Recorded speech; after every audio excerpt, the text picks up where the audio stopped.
Salut les amis, je m'appelle Alexandre. Je me souviens qu'en classe de CM1 ou CM2, nous avons consacré tout le cours aux différentes professions. L'institutrice avait demandé ce que faisaient nos parents et voulait également savoir si on souhaitait suivre leurs pas. Quand mon tour arriva, j'ai répondu que ma mère était chef comptable mais que moi je souhaitais devenir médecin.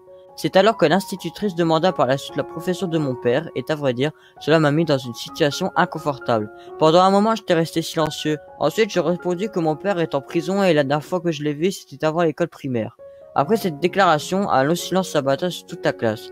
Il faut dire que mis à part ses penchants criminels, c'est un beau-père. Il a toujours été gentil avec ma mère et moi, mais bien sûr, nous n'étions pas une famille à part entière. Mais je savais que ma mère avait un autre homme qu'elle n'a jamais présenté, mais je pouvais la comprendre. Par ailleurs, nous n'avons jamais discuté sur ce sujet. Une fois le 1er septembre, quand j'étais en classe de 5e, nous étions debout avec ma mère devant l'école. On devait passer la cérémonie de reprise des classes, et soudain j'ai vu papa. Mon Dieu, je ne savais pas qu'il avait été libéré juste au début de l'année scolaire.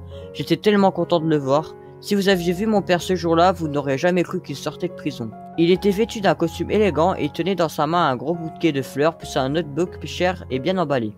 En effet, je rêvais d'un notebook depuis longtemps. Mais ce n'était pas du tout. Si seulement vous avez vu la fascinante voiture dans laquelle était arrivé mon père, de par l'expression de son visage, j'ai compris que même ma mère était sous le choc. Après la cérémonie, il nous a raccompagnés en voiture à la maison et a promis qu'on se reverrait dans une semaine. Une semaine plus tard, j'étais assis à la maison jouant sur mon ordinateur portable tout neuf quand la police débarqua chez nous.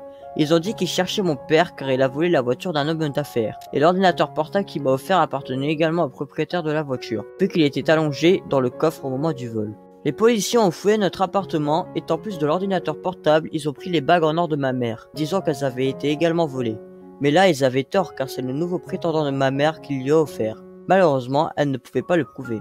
La situation était désagréable, ma mère était très en colère, mais moi je m'en fichais, je regrettais juste que mon père ne puisse pas être là.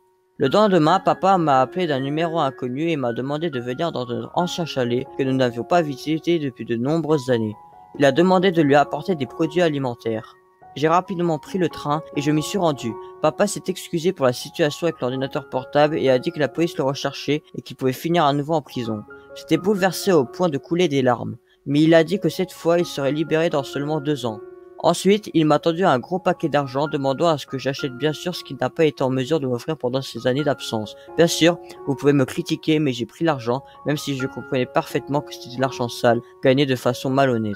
Ce jour-là, j'ai passé la nuit au chalet avec mon père. Nous nous sommes offert une séance de sauna, puis nous avons bu du thé avec un gâteau. Après cela, nous avons discuté sincèrement. C'est certainement d'une rareté comme un criminel invétéré et beaucoup plus gentil que de nombreux gens décents. J'ai dit à papa que je voulais devenir médecin et il a répondu qu'il n'en serait que content. Papa a tenu parole et a pu assister à ma soirée de remise des diplômes. Actuellement, je suis dans ma 2e année à l'école de médecine et mon père purge sa peine de prison. Récemment, il y a une semaine, j'ai rendu visite à ma mère. Nous avons parlé du passé et elle m'a raconté des détails que j'ignorais complètement. Il s'avère que pendant mon enfance, alors que je n'étais qu'un bébé, papa travaillait dans une société de construction immobilière et gagnait pas mal d'argent.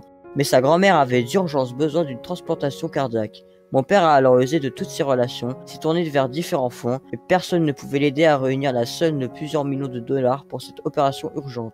C'est ainsi qu'il a volé de l'argent à l'entreprise dans laquelle il travaillait. Papa savait bien que tout l'argent de l'entreprise n'était pas propre et quand la police l'a attrapé, il n'a rendu que le montant indiqué dans la déclaration. Je ne sais pas pourquoi ni maman ni papa m'ont rien dit à ce sujet, certainement qu'ils ne voulaient pas que je considère l'acte de mon père comme héroïque et que je prenne exemple sur lui. Mais mon père a quand même réussi à sauver ma grand-mère qui a vécu 7 années supplémentaires après l'opération. Chers amis, voilà l'histoire, je vous remercie pour votre attention, abonnez-vous à la chaîne et likez la vidéo, et le plus important, souvenez-vous qu'en tout, il faut en premier lieu rester humain.